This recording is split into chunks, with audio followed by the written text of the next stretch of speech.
Banjir yang melanda Bekasi dalam beberapa hari terakhir telah menyebabkan lumpuhnya aktivitas warga.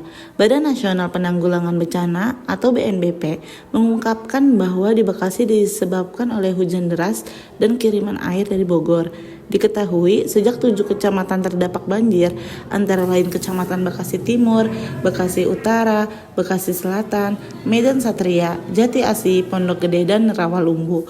Hujan lebat yang terjadi dalam beberapa hari terakhir menyebabkan debit air sungai meningkat dan akhirnya meluap. Selain itu, kiriman air dari Bogor yang juga dilanda hujan dengan intensitas cukup panjang memperburuk kondisi ini, menyebabkan banjir di beberapa titik di wilayah Bekasi dan sekitarnya.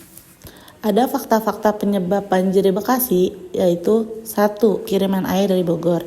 Badan Nasional Penanggulangan Bencana atau BNPB menyatakan bahwa salah satu penyebab banjir di Bekasi adalah kiriman air dari Bogor. Beberapa hari terakhir, cuaca di Bogor memang tidak stabil, dengan hujan deras yang cukup panjang dan intens. Air yang mengalir dari Bogor akhirnya bermuara di bagian utara, termasuk Bekasi. Kepala Pusat Data Informasi dan Komunikasi Kebencanaan BNPB, Abdul Muhari, menyampaikan, banjir terjadi disebabkan oleh hujan deras yang disertai kiriman air dari sungai di bagian hulu.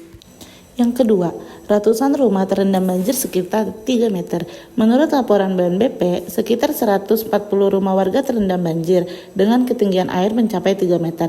Pada ketinggian ini, air bisa menenggelamkan atap rumah atau hanya menyisakan lantai 2 rumah. Selain di Kota Bekasi, Kabupaten Bekasi juga turut terdampak banjir yang merendam sekitar 150 rumah dengan ketinggian air mencapai 150 cm. Yang ketiga, Jembatan Kemang Pratama amblas. Jembatan Kemang Pratama di Bekasi amblas akibat banjir yang mengganggu aktivitas lalu lintas. Kejadian ini terjadi karena aliran sungai yang meluap cukup deras, menggerus jalan hingga menyebabkan amblas. Akibat akses jalan ditutup sementara oleh pihak kepolisian dan dilakukan rekayasa lalu lintas untuk menghindari jalan yang tergerus lebih lanjut. Yang keempat, mal dan rumah sakit tergenang banjir. Banjir juga melanda pusat pembelanjaan dan rumah sakit di Bekasi, Mega Mall Bekasi, Hypermart, dan RSUD DR Casbullah Abdul Majid terendam banjir. Akibatnya, layanan di RSUD terganggu karena pemadaman listrik yang mempengaruhi beberapa layanan medis seperti MRI dan CT scan. Selain itu, banjir di Mega Bekasi Hypermall menyebabkan kerugian bagi pedagang karena barang-barang di kios lantai dasar terbawa air karena kendaraan yang terparkir juga sepenuhnya terendam, memaksa seluruh aktivitas di pusat perbelanjaan tersebut dihentikan sementara. Yang kelima, ada Stasiun Bekasi terkena dampak banjir.